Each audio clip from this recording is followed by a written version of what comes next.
This episode is brought to you by Death on the Nile, exclusively in theaters Friday. The greatest detective of all time, Hercule Poirot, returns to solve another deadly case. Join Poirot on a wild ride down the Nile River, promising luxury, intrigue, and murder. Grab your friends and get ready to solve this murder mystery on the big screen, starring Kenneth Branagh and Gal Gadot, premiering only in theaters Friday. Adam.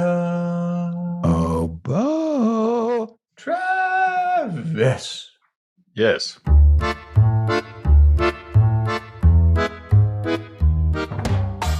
are you guys?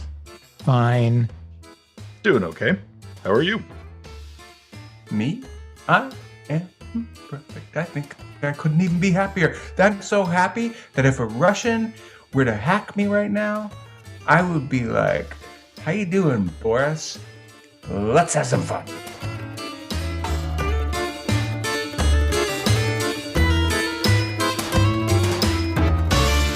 I seem to think that there's been some Russia news lately. Da.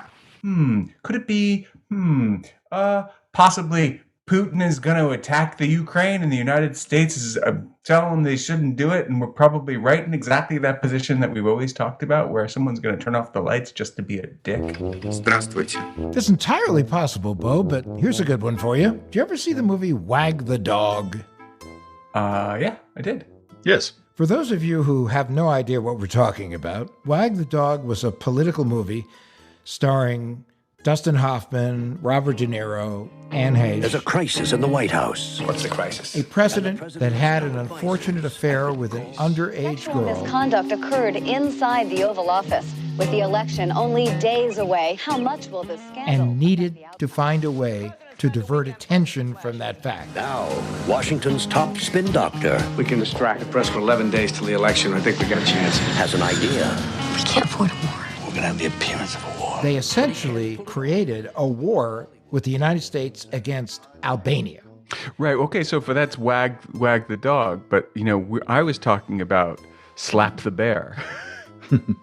So there was a story recently in the New York Times where the United States intelligence community apparently uncovered a video that was in process that would create the impression that the Ukrainian military were committing acts of atrocity against Russian citizens, both inside the Ukraine and outside the Ukraine, complete with corpses and all that. Fine, but was it fake? Da. It was fake. And the purpose was to give Russia a pretext for invading the Ukraine. Now, what about this whole situation with Biden saying this and Putin saying that? Reminds me of that Sting song about, do the Russians love their children too? I'm wondering, listen, are we really I think we are. I think we're in a situation where we might see a little cyber warfare happening between, Travis, dollars to donuts, is it already happening? It's totally already happening. And what does it look like? Well, we've already seen reports coming in that many government websites, not only in the Ukraine, but now throughout Europe, have been experiencing cyber attacks. It's just curious timing. Plus, there are over 100 and some thousand Russian troops that are surrounding the Ukraine. Now, Travis, do you think, what about Colonial Pipeline or any of these, like drum roll, practice runs, anything like that? Or are we looking at something different for what's happening right now?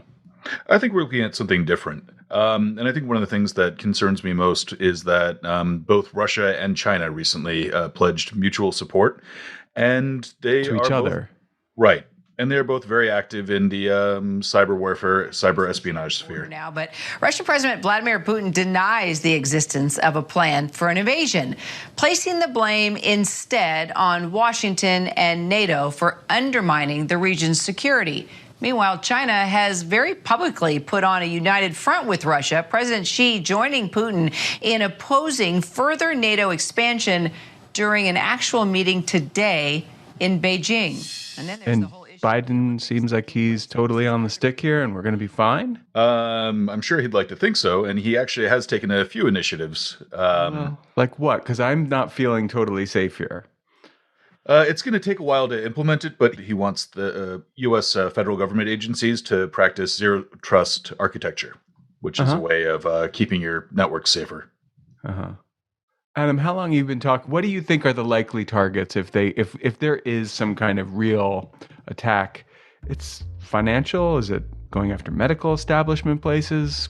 What is it going after operating systems for infrastructure like power grids? It could be all of the above or any of the above. We don't necessarily know. We know there have been attempts on the several critical infrastructure components over the past few years. The water system in Florida, the water treatment plant, right? The dam in upstate New York. What was the dam in upstate New York? I know the water plant in Florida was they were going to up a chemical that could have really actually killed people, but what was the New York one?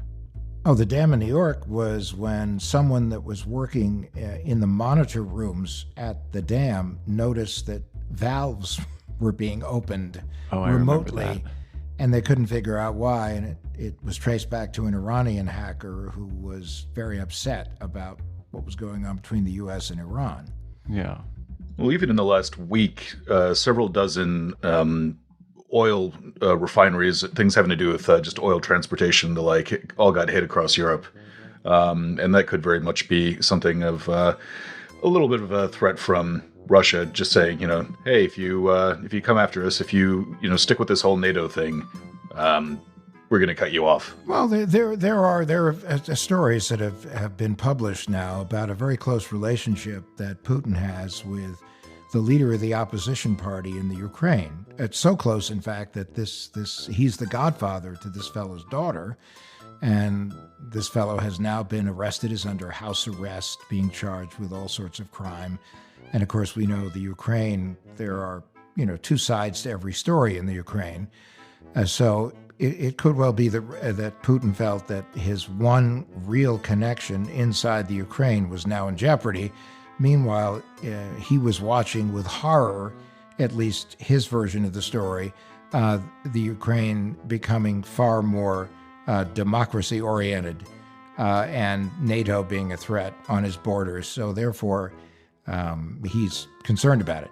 However, there is a timing issue because of the Olympics, which is being held in China, and because of his relationship with the president of China. It is highly unlikely that if he does anything, that it would occur during the 2 weeks that are the Olympic period. But we are in that territory now where we could see some of the stuff that we've been talking about, and I have to say I'm decidedly not excited or interested to see what it is. I'm scared. I think it's a serious situation, and like when they say it used to be Rosie the Riveter or other posters that talked about ways that citizens could help in the war effort. The way that we all can help in the war effort is to just practice good cybersecurity, be aware, and if you see something, say something. But I don't think that's going to help when it comes to the power grid going out. Well, and in addition, this might be the first example of cybersecurity being incorporated into also a physical war strategy. So, we're going to see things that maybe we don't want to see, but we're certainly going to learn a lot about where the world is going when it comes to cybersecurity. So the best we all can do is play our part, try to keep ourselves as cyber secure as possible, protect our kids, protect our communities, and that's part of why we have this show. Welcome to What the Hack, a show about hackers, scammers, and the people they go after. I'm Adam, hopefully not a cyber cretin. I'm Bo, probably a cyber cretin. I'm Travis, and yes, Bo is a cyber cretin.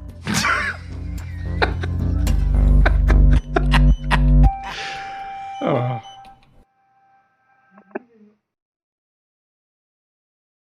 This is Travis Taylor, resident tech guy and What the Hack with Adam Levin.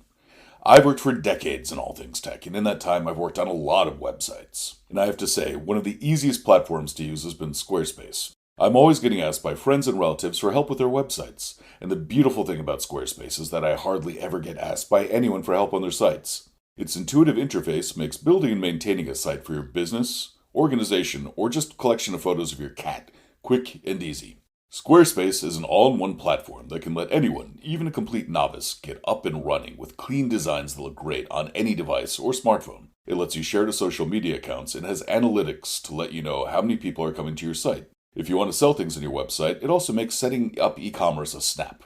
But don't take my word for it. Head to squarespace.com/whatthehack today for a free trial. If you like what you see, use promo code WhatTheHack to save 10% off your first purchase of a website or a domain name. Bo Travis and I created What the Hack with Adam Levin to share stories and provide the tips and tools necessary to better protect you, your family, and the nest egg you work so hard to build in a world filled with scammers, phishers, and identity thieves who are working around the clock to take it away. Our sponsor, Policy Genius, also works around the clock to protect you and your family by better educating you about the life insurance options available to you and giving you the platform to apply for the policy that best suits your needs. Policy Genius is your one-stop shop to find and buy the insurance you need. Go to policygenius.com, click on the link, and answer a few questions.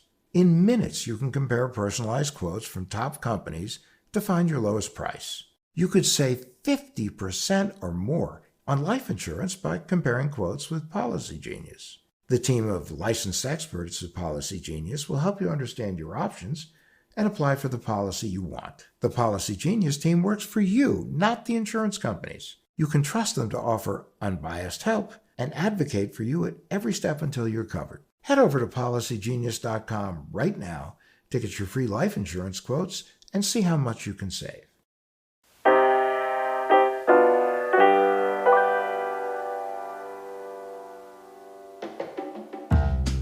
Today we're back with Brian Fennimore to take a deep dive into security vulnerabilities and why we need to stay vigilant protecting our accounts. Brian Fennimore? That name seems familiar to me. Why am I remembering that name? Well, because probably a distant relative was, wrote the Last of the Mohicans. That's right. Last of the Mohicans. James Fenimore Cooper wrote the Last of the Mohicans. I don't think you're right. Travis, do you have any other thoughts as to why that name might ring a bell? Maybe it's because he was on last week. Just a thought. By profession, I work in information security, and somehow I've made it my career to help modernize technology for large organizations. I like that guy, actually. He was smart. That was the Jason Bourne guy. That's right. And he was talking about passwords, or the lack of password management. And he shamed me for shaming. Rightly so. Yeah. Well, you can be shameful. I liked him. I liked him even so. I had the same email address as an ID, and I had the same password on both accounts. But Whoa. go on. Did you just say that you had the same username and the same password? Yes, and this would be a good time to talk about the concept of blameless postmortems, Bo. So, Brian, thank you for joining us today. It's a pleasure. Thank you, sir.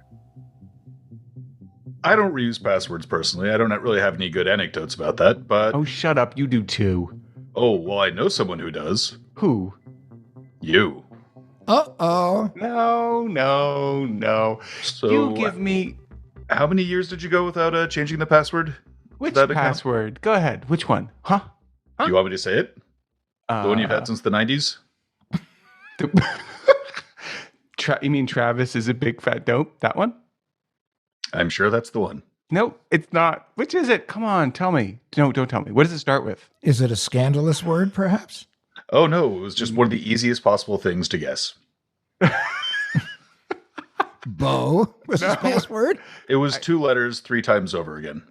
2 letters. Oh. Yeah. I don't use that password anymore. You can tell everyone what it was. Adam will enjoy this. All lowercase, ha ha ha. Sometimes it was ha ha ha ha ha. Yeah, there you go. Way to keep it secure. Well, didn't Mark Zuckerberg have a password that was kind of like da da da da da da? Actually, yeah, Adam is right. The password was da da da. Well, it just shows you great minds think alike. I should be richer then. Ha ha ha should have got me more money. It didn't work for me. I don't know. Worked for him. Well, there is a guy that used to use ho ho ho, but he's large and has a white beard and has a sleigh and will bring you in particular coal at Christmas. I definitely have shown up on Have I Been Pawned. I know you have, Adam. Sorry, but it's true. And Travis, have you? You have anything that ever showed up there? Oh, yeah. I think pretty much everybody has something that showed up on Have I Been Pawned. But just remember, you can have the most indecipherable password in the world, but if it's part of a database that was breached, compromised, and exposed, it's going to be out there, and it's probably going to be sitting, or at least parts of it or references to it, on Have I Been Pawned. So the old indecipherable versus discoverable. Or discovered, yeah. The goal of this podcast is we help people that have experienced cyber incidents or identity theft better understand what happened, what they did right, what they might have done better, what they need to do in the future to make themselves and our listeners harder targets to hit. We point out vulnerabilities, red flags. Since breaches have become the third certainty in life behind death and taxes, we talk a lot about the site Have I Been Pawned? Now, this is a tool that helps show people where they might be vulnerable. Like you enter your phone number, it'll tell you where and when it showed up. You enter your email address, you enter a password, how many times that it's been exposed. So while this is a tool that helps people show where they might be vulnerable, you could say it's a tool that potential scammers use to exploit the vulnerabilities. Is that right, Travis? It is. It's one thing that Have I Been Pwned does well is it keeps a separation. You can't look up the email address and then it'll tell you the password that got compromised. But if you know for a fact that there's a collection of logins and passwords from, say, the Target breach or a LinkedIn breach or something like that, you can look up someone's email address and say, okay, their password is actually out there, and then go and look specifically for, on the dark web, password archives to guess that one. And you can be, just like anything is, nothing is beyond being re-identified to its mate and being used that way, right? Mm-hmm. If you put in the work, So Brian, I'm wondering sort of where to place the blame on either a vendor or the creator of a product or something like that. I was wondering what your thoughts were on public resources like Shodan.io, which is the Internet of Things search engine, where you can just go and see publicly listed unprotected security cameras. Do you think that's more of a net positive or a net negative? Just because it's putting the data out there and it's letting people know that they're exposed, but it's also putting the data out there to threat actors, potentially. That's a hot topic and a really good question, Travis. My personal opinion, I don't know what's right or wrong, but my opinion on it is if you have a IP address, a service port, if you have something that is open to the internet, right? If you have a firewall rule or a security group or something, and the source for that firewall rule is any, right? You have made that public, and you accept that the public can know anything and everything that can be derived from that service being public. It's my opinion, right? But it's it's a very slippery slope. So Brian, we're starting to get a little technical here. Assume for the moment that a normal human being is trying to understand what we're talking about. How might you make this a metaphor or make it easier to understand? If I'm walking down the street in my neighborhood and my neighbor has their window open, and inside the window I can see what's something that's valuable, a DVD collection. I need to rethink my sense of value. But if that window's open and I text my buddy and I say, oh my gosh, Phil has his window open, his DVD collection is up for grabs, right?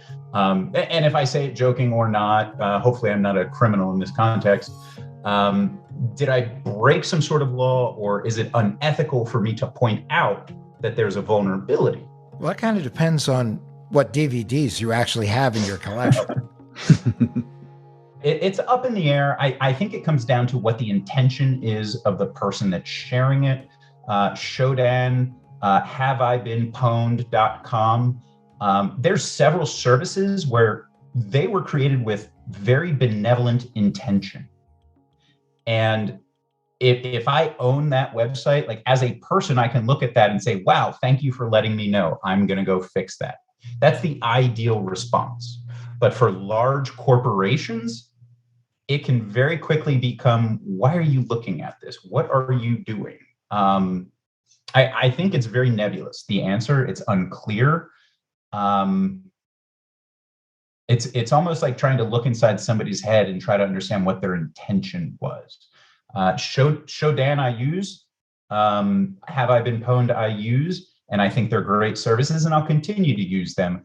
I can see why people frown upon it as sharing potentially hurtful information, but I try to look at the positive and say, if these entities don't know about this hurtful information, how are they going to fix it? Right. In the case of Have I Been Pwned, certainly they're not going to tell you the email and password combination. You can look up one or you can look up the other. I think one thing that I find to be a little bit jarring sometimes is with Shodan, for instance, it'll have the most popular searches and it'll say unprotected webcams right there. So it'll just give you a list of people whose webcams are just available to the entire internet on there. And to that extent, I think that might end up kind of going over the other line to enabling misuse. You know, I think that having this stuff be open source is really important because if I know that whatever I've designed and built is potentially going to be discussed as subpar production that I'm responsible for, I'm going to do a better job, or at least I'm going to try to do a better job. And if so I've created something that's insecure, you know, there's so many irresponsible people online making things that are insecure, and there's no way to keep them accountable other than to, I don't think of it as public shaming, but I guess it is. It's a form of public shaming until people change what is up there. I mean, you look like you don't agree entirely, Travis, but... Not necessarily. I think it's... I don't think that there's one cut and dry answer for it, but I think there's a difference between saying, I can see my neighbor's DVD collection through his open window, and then taking a full page ad out in the New York Times saying, check out this guy's window. I think that's sort of if you're going to be broadcasting or advertising something as being insecure, and also enabling people to be able to access that, I think that's where that ends up falling on the more irresponsible side of things. But still, this doesn't mean it can't be used for nefarious means, right? Yeah, it's what is the action that you are attempting to encourage by sharing it? If you share the vulnerability with the intention of, shaming is probably the right word. I don't like it, but if you're sharing the vulnerability with the intention of shaming the owner, you're trying to facilitate a positive change. If you're sharing the vulnerability and you're saying, oh, this person is using this type of encryption and it's vulnerable, and here's a link to the Metasploit module that allows you to exploit it, you're not only showing the vulnerability, you're showing the full path of the exploit. That's just rabble rousing. That's troublemaking. It's also being complicit in a crime. I feel like that is not a difficult connection to make.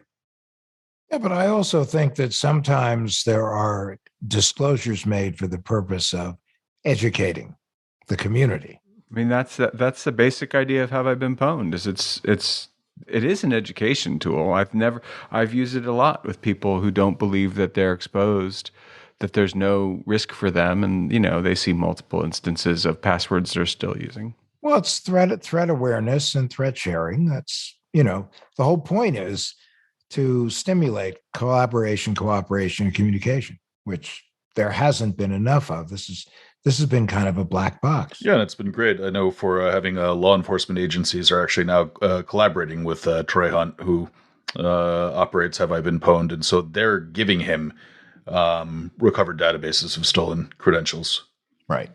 That's great. I've even heard on the enterprise side, they're looking at integrating. When you reset your password, they'll take the hash of the password, right? They don't share the clear text, but they'll take that hash and they'll compare it against the Have I Been Pwned database. And they'll say, oh, you are using a credential that has been compromised. Please choose a different credential. I think that's brilliant. And for our What the Hack listeners, when a password is clear text or plain text, it means it's out there for anybody to see. It's not encrypted, No real security protecting it. Now, when a password has been hashed, it means it's been reduced to a series of numbers and symbols that are scrambled. Yeah.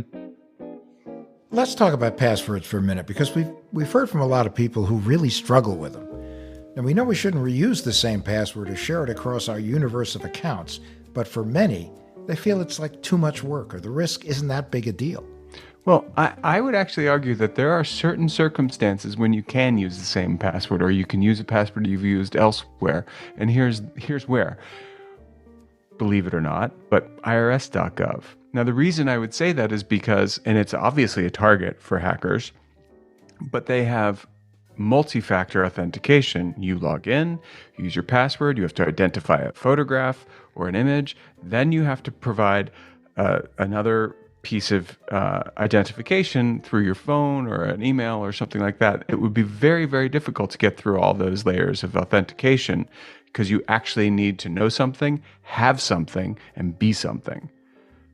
They're actually asking now that as part of using the additional multi-factor authentication part, that you actually have to take a selfie. I know that. I'm not okay with that. Travis? Yeah, there's a lot of controversy around that, especially because the service that they're using is known to be unreliable. So if you have someone who needs that for their government benefits or to file their taxes, you don't want to get hit with the late penalty because the software wasn't working. But I mean, on the password front, basically, I think everyone needs to grow up a little bit. Agreed. That's very true. I was reading an article the other day by somebody who's highly respected in cybersecurity, who talks about how you create passphrases. I know we talked on this show about using 3 disassociated words and substituting symbols and numbers for the different letters. I came up with a new favorite phrase, just as an example, which would be, some days I like to take a long walk on the beach. And just take the first letter of each of those words, and then maybe instead of the S, have a $sign, instead of the A, an @ and instead of the O, a 0. I would immediately get lost on that one. I'm a password manager guy myself. I like password managers too. I do a little bit of both. Yeah, a little bit of both. Brian, what do you think? How do you feel about password managers? Would you recommend them? So it depends on the service that I'm using. If I have to log in and it's something trivial like scheduling time for my son's soccer game, right? If I have to log in and create a password for that, it's not getting a lot of attention. And I would use the browser's built-in password vault. So the built-in, would you like to save this password tool that most browsers come with today? And often they'll suggest and store more complex passwords for you. Right. So I would advocate very strongly for using the Mozilla Firefox built-in credential vault. They do allow for setting up a primary key, which is just a primary password that you use to unlock that vault. And then Firefox will populate that password into your popular sites. Chrome has this feature and a lot of other browsers have this feature, but I place more confidence within the encryption methods that are used within Mozilla Firefox. For much more serious credential vaulting, things that carry a very high impact to me, if they would be disclosed, I use a password manager. Would you guys mind if I do a plug for that manager? I certainly get no kickback. Not at all. Please share. I use one, and I'm curious to hear which one you use, and if you protect it with 2-factor authentication. Good question, and I do, and it's not typical 2-factor authentication. It is KeePassX. It is a open source project that was porting the KeePass product to be used on Linux systems. I got into the habit of using that years ago, and it's just followed me as a database. I actually printed out that database, and I keep it in a physical safe for my partner, just in case they need to get access to anything. If I become incapacitated or something along those lines, she now has the keys to the kingdom to be able to get in and live life and gain access to what she needs access to. So there's an added benefit as sort of a dead man switch to share that access, right, with trusted partners. But the 2-factor that KeePassX brings to the table that I like to leverage is not only with the password to unlock it all, but they also allow you to use a key file. And if you have that file, you can gain access to the database. It's very portable. I move from laptop to system, and it's nice to be able to take it with me. And it's quite encrypted. They use a few different types of encryption for that specific database. And it fills me with confidence. And you don't think that two-factor authentication going to a phone that is protected, that has a SIM card password, and you still don't trust it? Well, wait, Bo. Look, in another episode, we talked about how easy it would be for Travis to get access to your SIM card. Remember? Yeah. That's ridiculous, because I just sent him a pair of zombie slippers where it's like a zombie head and you stick your feet in their mouth and they're bleeding and it looks like they're eating your feet from you're getting eaten. He wouldn't do it to me. No way. Mm-mm. They are very warm, and my children are terrified. So double. I know that you get a great feeling of safety with your zombie slippers on, Travis, but I was smug in my feeling safe with my SIM card until Travis said, yeah, unless you know somebody who works at, one of the providers who's willing to take $100 in exchange for swapping the SIM card. I said 50, but yep. Yeah, and I don't even think it would have to come to that level. I think that there's probably more trivial ways to gain access to an SMS message that's coming to your cell phone. And Bo, it's a great question. I've had conversations about that with other InfoSec professionals, and they don't trust SMS two-factor at all. I do, but it is highly dependent upon the context, right? And it all comes down to impact. What is the executives at large firms like to call it the so what? What is the so what report? Right? Somebody's going to compromise the account that I set up at the mom and pop candy shop, right? And what is the impact? So what? Somebody can order candy. Is my credit card saved there? Are they able to change my preferences at the candy shop? That's all stuff that I can tolerate with negligible impact. My IRS account, my Capital One account, right? Or anything that has a more significant impact, I'm using as many different layers of authentication as possible. Yep.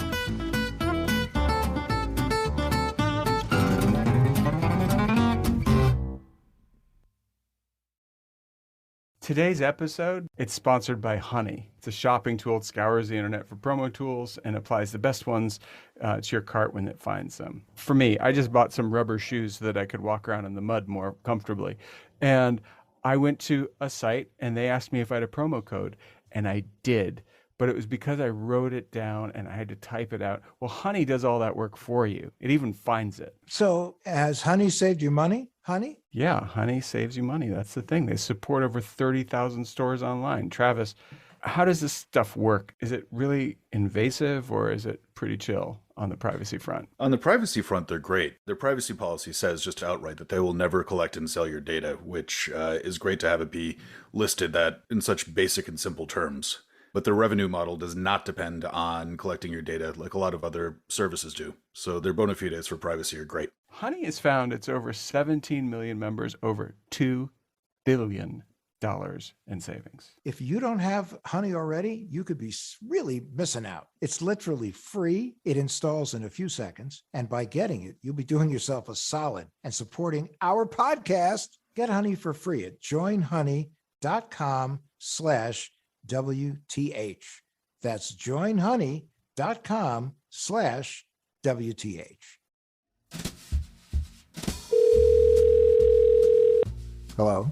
If you don't stop bothering me about ratings, I swear to God, you're making me lose my mind. I need ratings. Ratings. For what? I don't want to be underrated. I don't need ratings. I personally have plenty of good self-esteem around this show. I think we're doing a good job. We need people who listen, who say, hello, I love you. For what? Don't you want to be loved? I want to be loved. We are Don't you love me? Podcast lovable. No. If you're listening to this really pathetic thing right now and you want it to stop, the easiest way to make that happen is to review the show and rate it on Apple Podcasts. He's not going to stop. He won't quit. This is our moment. We need to have rate the show, please. Okay, Adam, knock it off.